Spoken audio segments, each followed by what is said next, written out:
жоғарыдан қабылдау әдістері, допты үстінен қабылдау әдістері, астынан және үстінен қабылдау әдістері бүгін үйретеміз. Допты волейбол ойынды допты жоғарыдан қабылдау әдісі үйренген кезде допты үстінен доптарыңды бәрін қолдарың бүйтесіңдер, саусақтарыңды көтеріңдер бәрін.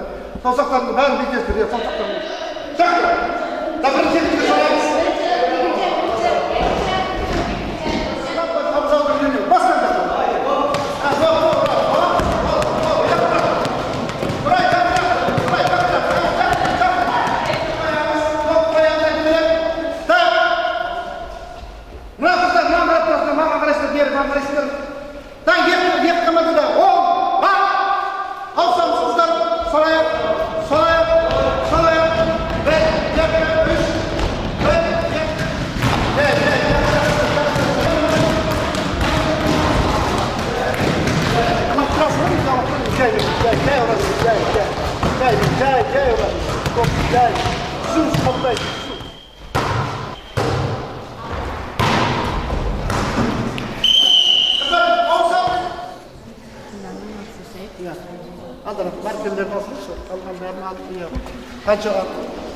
Қаншада ойнайын жазып қойды, қаншада ойнайын